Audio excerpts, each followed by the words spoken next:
Ternyata ternak itu tidak mudah, tidak hanya menggabungkan dua jenis merpati, tapi juga harus dipelajari terah dan karakter merpati. Jangan sampai dilewatkan terah dan karakter itu dalam beternak, tidak boleh dipisahkan ibarat dua sisi mata uang. Tahu terah tanpa tahu terah juga cuma untung-untungan, gak tahu mau kemana. Seperti lagunya Armada Band, mau dibawa kemana? Tahu karakter hanya asal gabungkan juga memiliki resiko yang cukup besar, takutnya masih sedarah cuma beda ring. Nah, kalau sudah begini, coba lebih teliti lagi dalam mencetak racer sebelum melakukan breeding. Berikut set kitty tips dalam memulai breeding.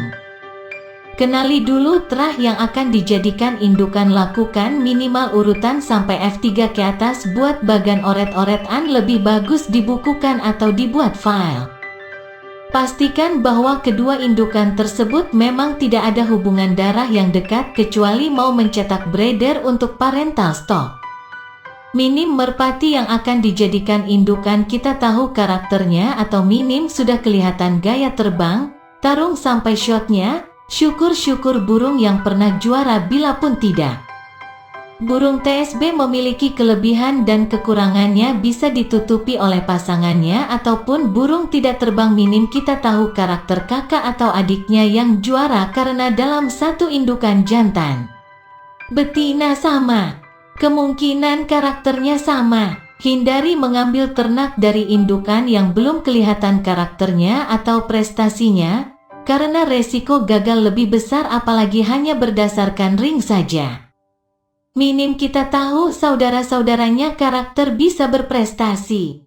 Bila indukan dari jantan yang juara dengan betina esdernya burung juara dan dilakukan silang beberapa kali dengan terah lain tidak juga mengeluarkan anakan yang berprestasi, berarti burung TSB sangat kuat mengeluarkan gen resesif, gen jelek, atau istilah umum pelit mengeluarkan anakan yang bagus. Cara kedua, pakai anak jantan atau betina, kemungkinan bisa mengeluarkan bagus. Bila masih gagal juga gunakan cara ketiga, crossbreed, inbred, linebred.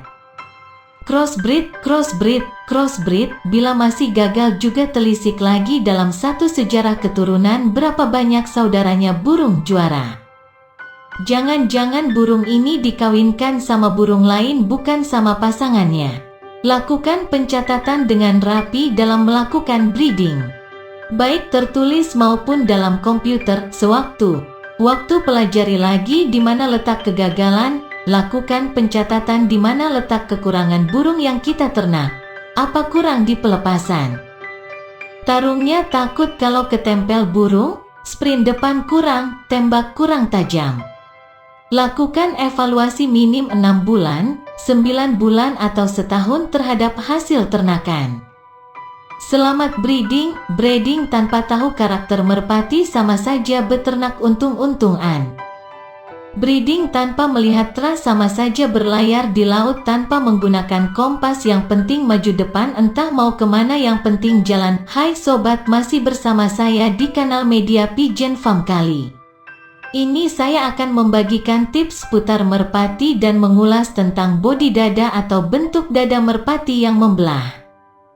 Pengaruh belahan pada merpati seperti ada pembatas, dan ketika saya mengamati beberapa kali dan mencari tahu yang dimaksud yang garis belahan pada dada merpati yang dimana fungsinya apa dan bagaimana pengaruhnya, terus apakah dia menandakan sesuatu, merpati yang mendapatkannya nilai lebih. Belahan dada-dada yang membelah itu beberapa kali memiliki dan mencoba burung itu dimainkan. Saya amati mungkin dari 100 burung hanya 1-2 yang kelihatan belahan dadanya. Tidak ada terbelah sepertinya. Kalau dipegang burung punya otot yang bagus sekali.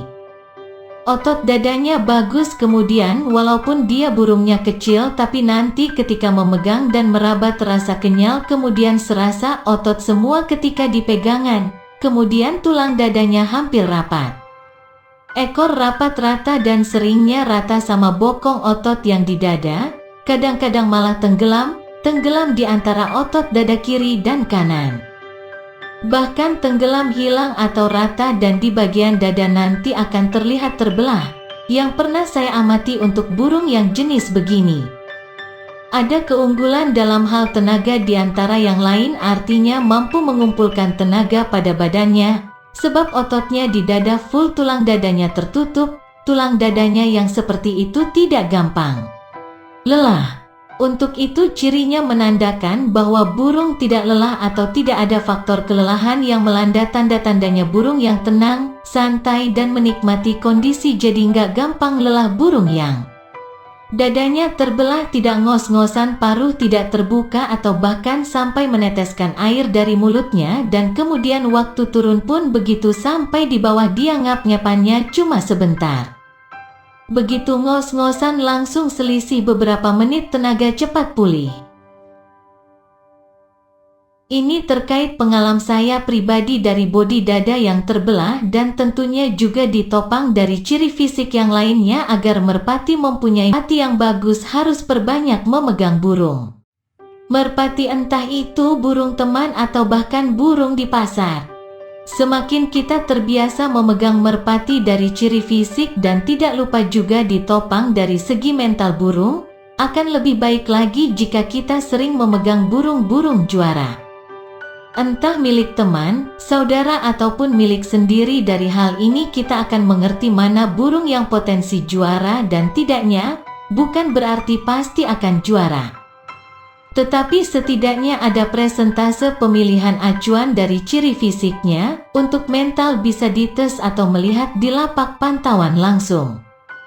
Dan jika diperbolehkan bisa meraba burung yang dipantau tersebut, sudah pasti tentunya izin terlebih dahulu. Demikian ulasan ini, semoga dapat menambah pengetahuan di dunia merpati.